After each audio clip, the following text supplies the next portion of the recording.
नमस्कार दोस्तों। आज मैं आप लोगों को सिंपल प्रेजेंट टेंस में कुछ और पहचान बताऊंगा। पिछली वीडियो में मैंने बताया था कि जिन वाक्यों के अंत में प्रायः ता है, ती है, ते है, ता हूँ आदि आए तो उसको हम प्रेजेंट इंडेफिनिट टेंस के अंतर्गत या सिंपल प्रेजेंट टेंस के अंतर्गत सेंटेंस को बनाते हैं, लेकिन समय नहीं दिया होना चाहिए। लेकिन आज मैं इसके कुछ फैक्ट्स के बारे में बता रहा हूँ कि सिंपल प्रेजेंट टेंस वास्तव में होता कहाँ पर है। तो अगर मान लिया कोई ऐसा एक्शन हो जो सार्वजनिक हो,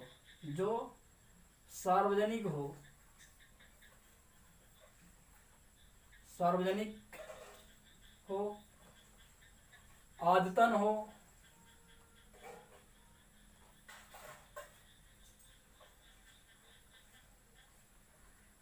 और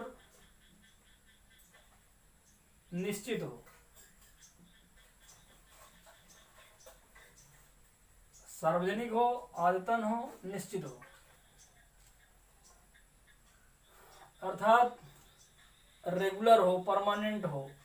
तो सार्वजनिक हो, आदतन हो, निश्चित हो, अर्थात परमानेंट एक्शन हो। ऐसे जो भी एक्शन होंगे वे सभी के सभी सिंपल प्रेजेंट टेंस में होते हैं। जैसे अगर हम कुछ उदाहरण से अगर समझें तो अगर हम सार्वजनिक कार्य को लें तो सार्वजनिक क्या होता है। जैसे मान लीजिए अगर किस बोल दिया जाए कि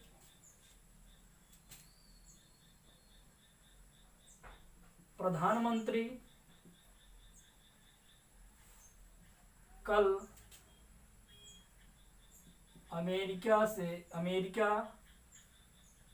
जाएंगे,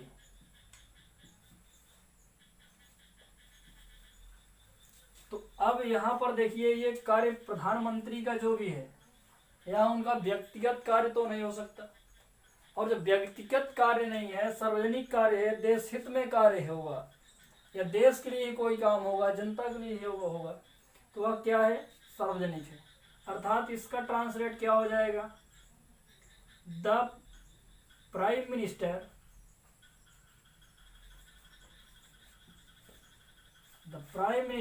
अब यहाँ विल नहीं लगाएंगे, गोज लिखेंगे, गोज टू अमेरिका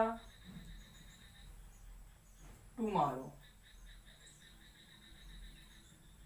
न कि इसको हम ये लिखेंगे, द प्राइम मिनिस्टर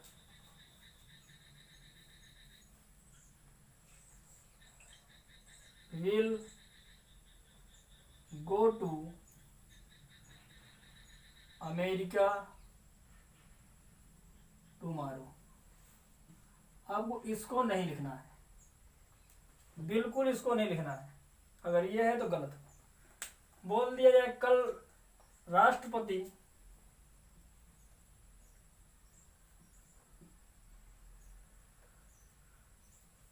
कल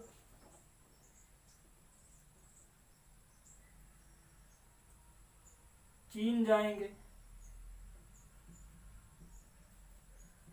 और राष्ट्रपति यदि जा रहे हैं तो उनका जो कार्य है वो तो पहली बात फिक्स है, और दूसरा ये अगर वो कार्य है तो वो सार्वजनिक होगा। तो यहाँ पर हो जाएगा द प्रेसिडेंट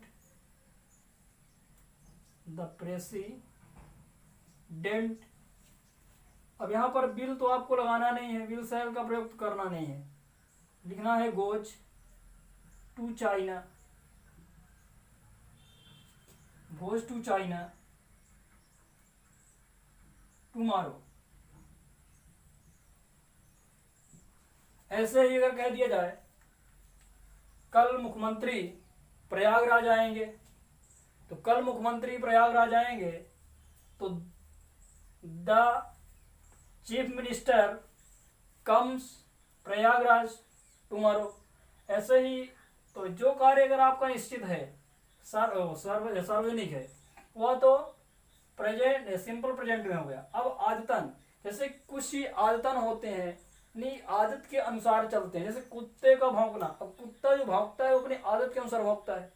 अगर कोई कह दे कि कुत्ता अजनबियों पर भौंक रहा है, अब कुत्ता अजनबियों पर भौंक रहा है तो कोई एक दिन थोड़ी ना भौंकेगा। कुत्ते को की तो आदत पड़ी है, बार बार अजनबियों पर भौंक लेंगे, तो उसको भी देख लेते हैं। अब देखना है कुत्ता अजनबियों पर भौंक रहा है, हम आदतन की बात करेंगे। कुत्ता अजनबियों पर भौंक रहा है। अब कुत्ता अजनबियों पर जब भौंक रहा है तो कुत्ता क्या अजनबियों पर एक दिन भौंकेगा? नहीं, जब भी कुत्ता अजनबियों को देखता है तब भौंकता है, तो उसकी आदत है। तो अब रहा है आ गया, तो इसको कॉन्टिन्यूअस में नहीं बनाएंगे मेरे दोस्त, इसको हमको बनाना है सिंपल प्रेजेंट में। तो क्या हो जाएगा? The dog barks at strangers, ये होगा ना कि आप ये बना दीजिए the dog is barking at strangers. ये गलत हो जाएगा क्योंकि कुत्ते की आदत है अजनबियों पर भौंकने की, इसलिए आप उसको आदतन में ही बनाइए। इसी प्रकार हम निश्चित कार्य को भी देख लेते हैं। तो सार्वजनिक हो गया और आदतन हो गया। अब हमारा तीसरा क्या है? निश्चित। ये निश्चित क्या है? जैसे किसी ने कहा कि सूरज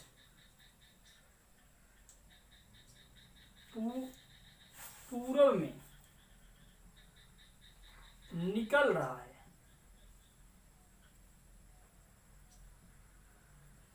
ये तो परमानेंट है कि सूरज भाई पूरब में ही निकलेगा और कहीं नहीं निकल सकता। परमानेंट है कि सूरज पूरब में ही निकलेगा। कि किसी दिन उत्तर में निकलता है या दक्षिण में या पश्चिम में निकलता है, पश्चिम और उत्तर दक्षिण में तो निकलता नहीं, तो सूरज पूर्व या पूरब में ही निकलता है।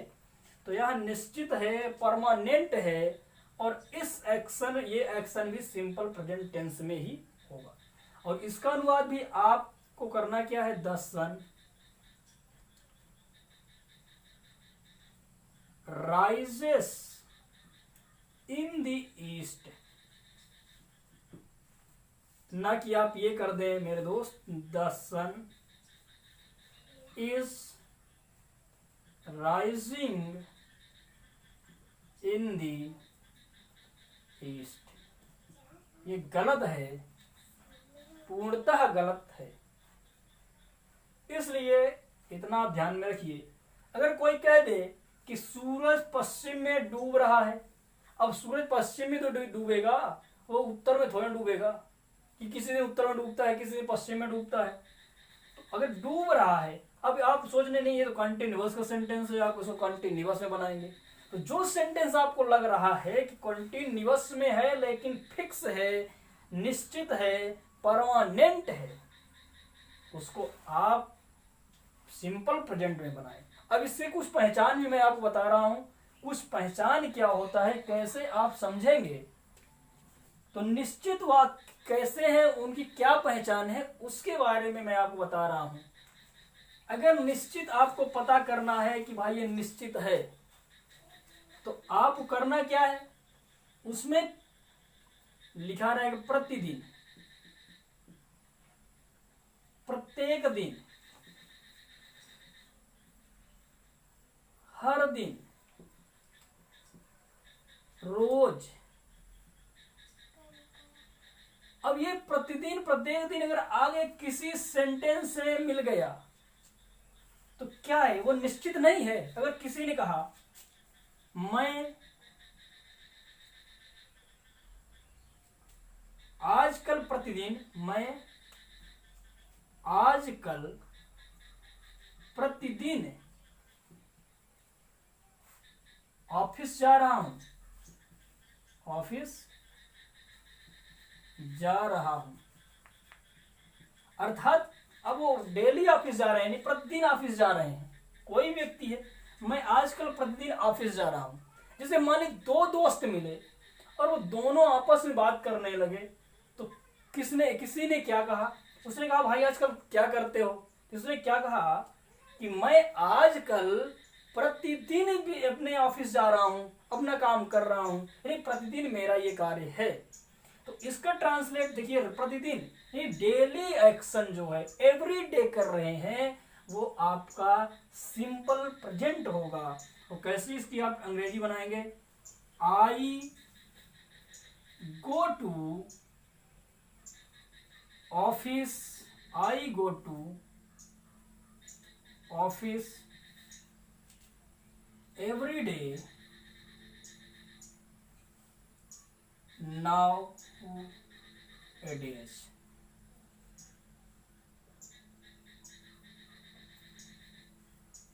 आई go to office every day, now it is, ये होगा।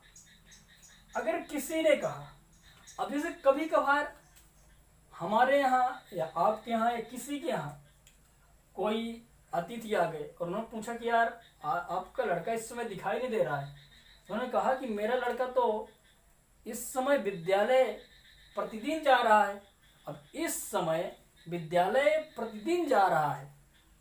अरे अगर किसी ने क्या कहा, मेरा लड़का, मेरा लड़का अर्थात उनका बॉय, उनका पुत्र, मेरा लड़का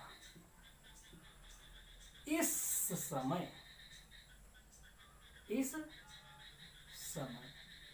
प्रतिदिन या रोज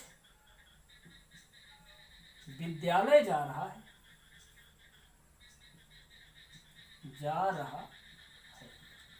तो ये बताइए, एक्शन निश्चित है ना, प्रतिदिन विद्यालय वो जा रहा है, किसी भी दिन वह विद्यालय मिस नहीं कर रहा है। तो क्या करेंगे? माई सन। क्यों?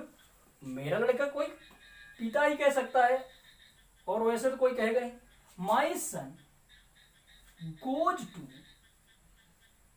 School every day at this time,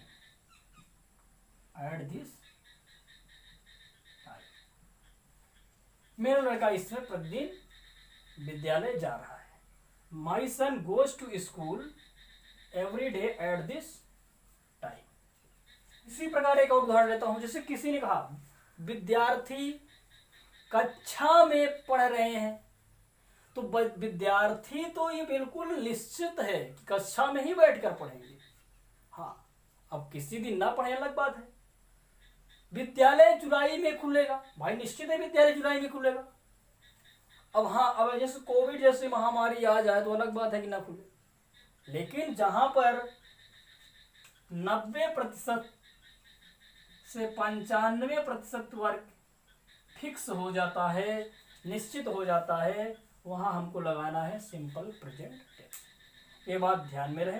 अब मैं एक एक करके इसके स्ट्रक्चर पर और इसके कैसे अनुवाद करना है उसको बताऊंगा। तो आज मैं कुछ स्ट्रक्चर दे रहा हूं, सेंटेंस को कैसे आपको फ्रेम करना है, सेंटेंस को कैसे फ्रेम करना है, उसके लिए मैं आपको बहुत स्ट्रक्चर दे रहा हूं, कैसे आपको बनाना है। नंबर 1, अगर आपका सिंपल सेंटेंस है, अफर्मेटिव है, तो उसके लिए आपको लगाना है सब्जेक्ट प्लस V1 और V5 plus object plus other word. अगर निगेटिव है तो निगेटिव के लिए आपको लगाना है सब्जेक्ट प्लस डू और does plus not plus V1 plus object plus other word. अब यहां पर मुद्दा ये आ गया कि सर डज और डू और डज कब लगाएंगे। तो मेरे दोस्त ध्यान देना, टू का प्रयोग आप करेंगे प्लूरल नंबर सब्जेक्ट के साथ, प्लूरल नंबर सब्जेक्ट के साथ, और डज का प्रयोग आप करेंगे सिंगुलर नंबर सब्जेक्ट के साथ।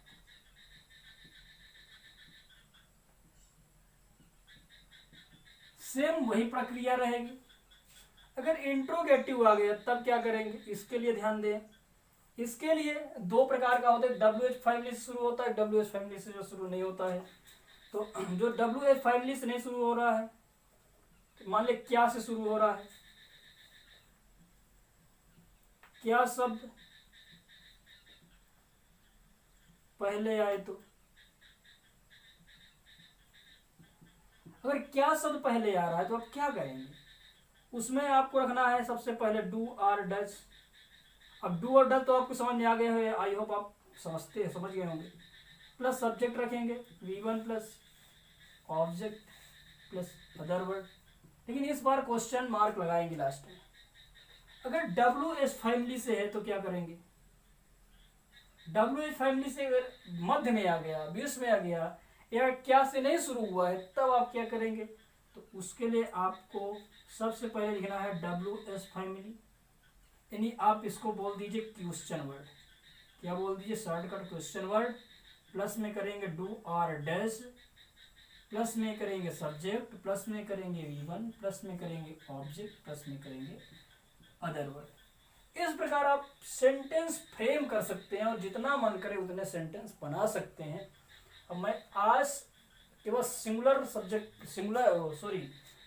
सेंटेंस पर ही चर्चा करूंगा, बाकी शेष आपको बाद में बताऊंगा कैसे बनेंगे।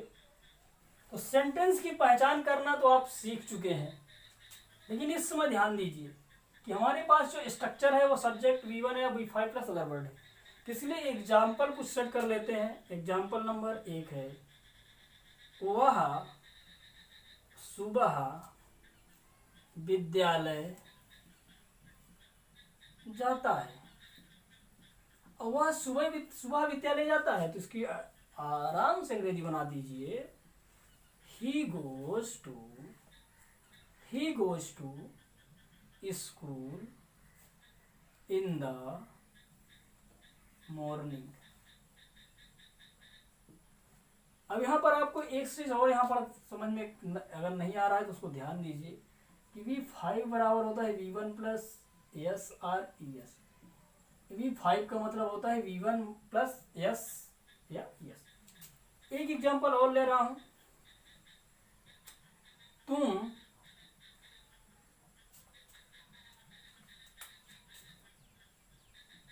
अपना विषय पूरा करते हो। तुम अपना विषय पूरा करते हो। अब इसके लिए क्या बनाएंगे आप, you complete your subject. You complete your subject. I hope आपके समझ में आया होगा। अगर आया है तो आप चैनल को सब्सक्राइब करें और वीडियो को लाइक जरूर करें। और नहीं आया है या आप बेहतर जानकारी और चाहते हैं तो कमेंट बॉक्स में जाइए और कमेंट करिए, आपको और अच्छी जानकारी दी जाएगी। आपकी जो भी समस्याएं हैं उसका समाधान किया जाएगा। आपका सहयोग ही मुझे आगे बढ़ा सकता है और तब मैं आपको और बेहतर और आपके प्रति बेहतर कार्य कर सकता हूँ।